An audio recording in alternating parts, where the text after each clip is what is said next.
In this video, we are going to help you create the ultimate role-playing character for Ashes of Creation by helping you choose first your race and second your class. Being deliberate about your choice will enhance your adventures through the world of Aela. But why should you care about this? In MMORPGs, there are two core elements, the Immersion Element and the mechanical gameplay element. The Immersion Element is like reading a fantasy novel or watching a movie, where you can be transported to a new world through your imagination and interactions.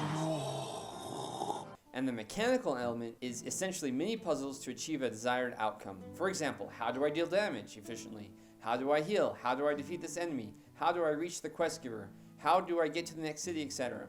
Each of these two core elements give a feeling of initial conflict, then a dopamine release as you progress and resolve the conflict.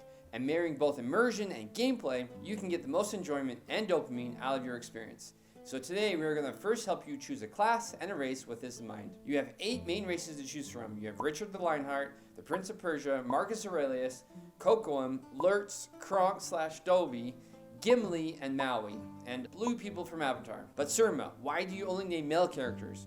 Well, according to my analytics, most of you are male. But before you choose your race, you need to have an idea of what you want to be. Yes, each race can play each class, but creating an immersive experience will be more fun. For example, do you want to sneak in the shadows? Then maybe the Vaelune or Py'rai would be a good fit. Or do you want to be a rank and file soldier? Then maybe the Kaelar or the Empyrean would be a good fit. Or would you rather summon elementals and spirits from the other world?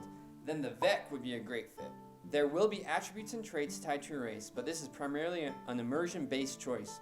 Another important thing to consider before you choose a race is the aesthetic. Not only will race embody the characters from before, but visually, all armor that you equip will have the unique flair of the race you have chosen. For example, the same armor set will look different depending on which race equips it. I would imagine that the Vaelune cloth armor sets would look especially good. Settlements that level up to Metropoli will visually take on the aesthetic of the race who contributed the most to its development. So if your vibe is a Lothlorien-inspired tree village, then you should convince your friends and guildmates to go Py'rai and level up a forest settlement node. Okay, now that you know the stakes, which race will you choose? The clear choice for me is Kocoum or the Py'rai.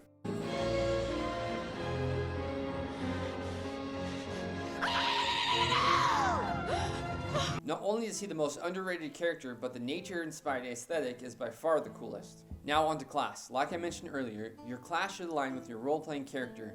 However, there are some mechanics that you should be aware of. Class is the combination of picking 2 archetypes, where the first archetype determines the playstyle, and the second archetype adds a distinctive flavor, where the combination of the 2 archetypes determines your class. For example, if you choose a fighter as your first archetype, then you will always be a fighter no matter what. When you get to level 25, you can augment your initial archetype with a second archetype, however, you will still be a fighter at heart. You can change your secondary archetype with some effort, but your initial archetype is permanent. Okay, when choosing your 2 archetypes, you need to think of what type of gameplay you enjoy. Do you like protecting others, fixing or helping others, chasing others, or being chased? For protecting others, the tank is the clear choice. A tank is usually a leader type who initiates fights and stands up in the front, protecting others from harm. You can augment the tank with any of these archetypes. For fixing or helping others, the Cleric or the Bard is a solid choice. These archetypes will buff and heal their allies and will usually need a white knight to protect them. Do you like being it when playing tag? If yes, then the melee damage types would be a solid choice for you. These include rogue, fighter, and tank. These types are usually a bit beefier than ranged archetypes and usually are the ones chasing down enemies. Melee also need to be very aware of their positioning relative to their healer and enemies. Do you like running away and controlling fights by kiting and maintaining distance? Then the mage, ranger, or summoner is perfect for you. If you kind of want to do everything but not be super specialized at anything, then the summoner is probably for you. The summoner will have the ability to fill that flex role in the group. A summoner can be an off tank, provide DPS, or off heal depending on what talents and secondary archetype they choose. Also, these guys will have summoned pets, so if that's your thing, then yeah.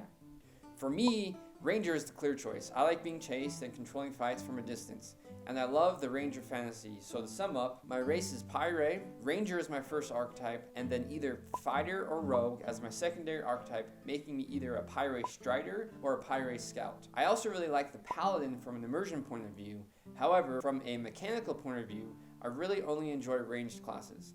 So again, you really need to keep both immersion and gameplay in mind when choosing.